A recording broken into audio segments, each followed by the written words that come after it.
Christy croyait être dans un mariage sans amour car son mari était toujours noyé dans le travail et n'avait jamais de temps pour elle. Elle a fini par comprendre que son mari l'aimait plus que tout au monde, mais il était un peu trop tard. Christy et Alex étaient mariés depuis 10 ans et n'avaient pas d'enfants ensemble. Ils se concentraient sur leurs carrières respectives, et cela a fini par nuire à leur relation. Lors des occasions spéciales comme la Saint-Valentin et leur anniversaire, Alex et Christy sortaient toujours pour un simple dîner au restaurant. Alors que ces dîners étaient censés être romantiques, Christy trouvait souvent que c'était plus une routine car c'était la même chose qui se produisait année après année. Christy a toujours rêvé de voyager dans le monde entier et de découvrir de nouvelles cultures. Comme ils n'avaient pas d'enfants, elle pensait que cela serait possible et qu'ils pourraient renforcer leur relation grâce à ces voyages.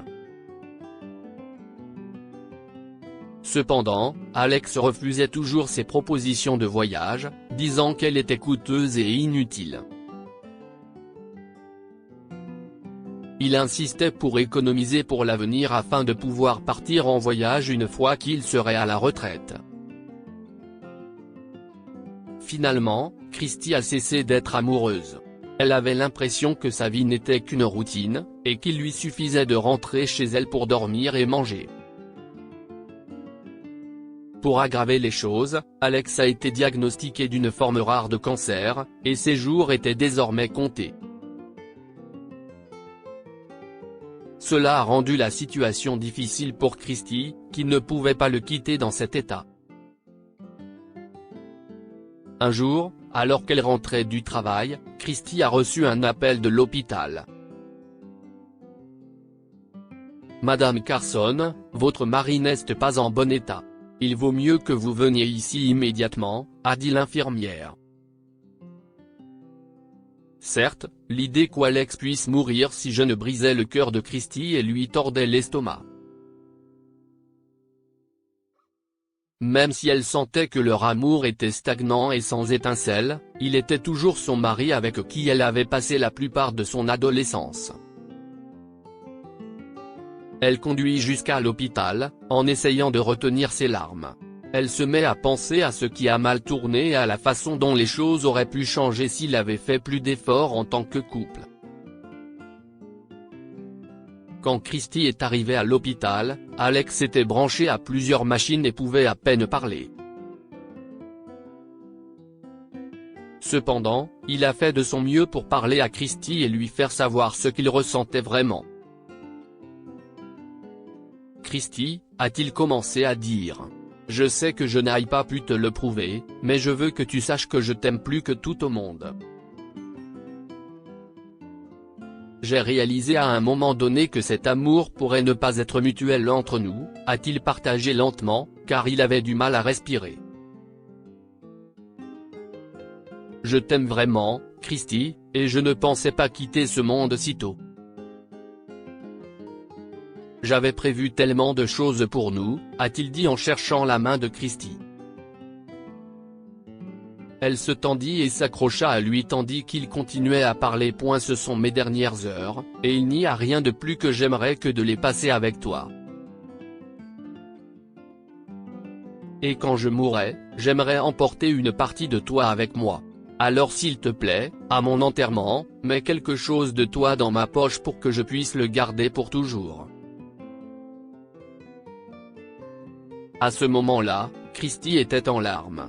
Même si elle n'était plus amoureuse d'Alex, elle l'aimait toujours et le considérait comme une grande partie de sa vie. Je te promets de le faire, Alex. Ne t'inquiète pas pour moi. Je prendrai soin de moi. Alors repose-toi bien et veille sur moi de là-haut, d'accord? Je suis heureuse que tu n'aies plus à souffrir pendant longtemps, lui a-t-elle assuré. Alex s'acquiesce en continuant à tenir la main de Christy. Si ce n'est pas trop demandé, est-ce que ça serait bien si j'étais enterré dans mon costume bleu préféré? Tu sais lequel c'est, a-t-il demandé. Christy a hoché la tête. Bien sûr. Mais ne pense pas à cela maintenant.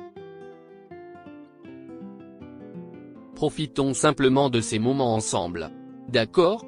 Dit-elle en faisant de son mieux pour sourire.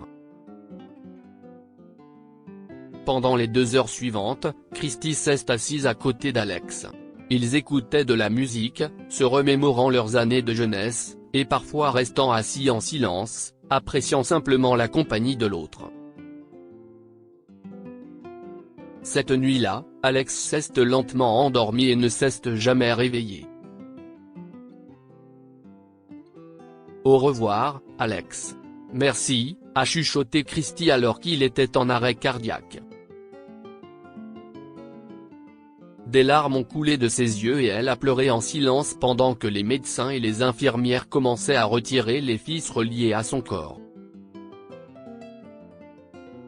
À son enterrement, elle s'est approchée de lui une dernière fois et a soigneusement mis son médaillon dans la poche de son manteau. Le médaillon était important car c'était le tout premier cadeau qu'Alex lui avait fait lorsqu'il était encore à l'université et il contenait une de leurs premières photos ensemble. Je souhaite me souvenir de toi pour nos bons moments, et non pour ce qui s'est passé à la fin de notre mariage.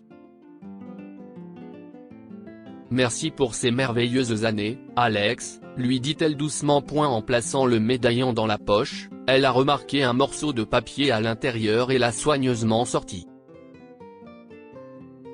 Pour Christy, peut-on lire de l'écriture d'Alex?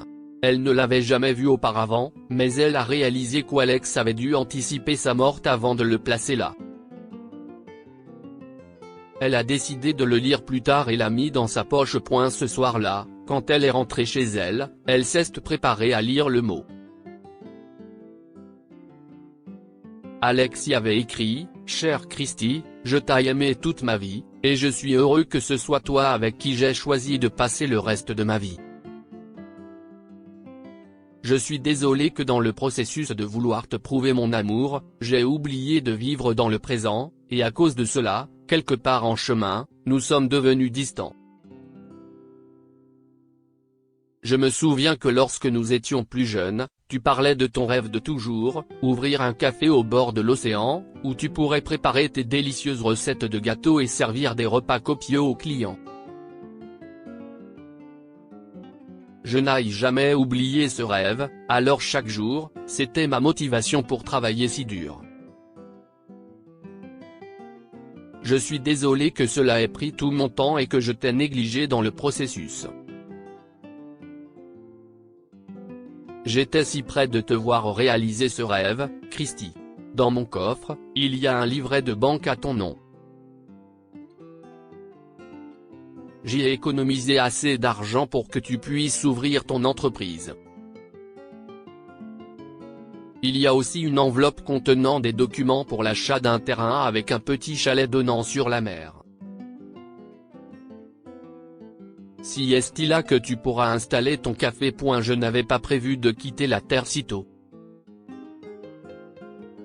Je voulais ouvrir ce café avec toi.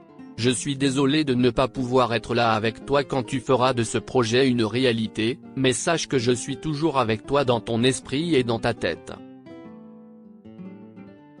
Je t'aime de tout mon cœur, éternellement. Alex. Après avoir lu la note, Christy était en larmes. Pendant longtemps, elle a cru qu'Alex ne se souciait tout simplement pas d'elle ou de leur relation. Elle regrettait de ne pas lui avoir parlé de leurs problèmes et de ne pas avoir réglé le problème quand elle en avait encore le temps. Je suis désolé d'avoir laissé tomber si vite, Alex, s'est murmuré Christy. J'aimerais pouvoir remonter le temps, s'est-elle écriée. Cette nuit-là, elle a prié Alex tout le temps, lui parlant de ses regrets et de ses souhaits.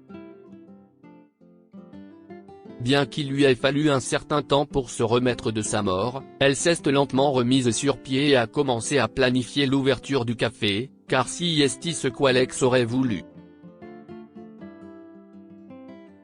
Après quelques mois, elle était prête à lancer son café. Elle le nomme en l'honneur de son mari, le Seaside Café de l'oncle Alex. Que pouvons-nous apprendre de cette histoire? Nous devons toujours travailler sur nos problèmes.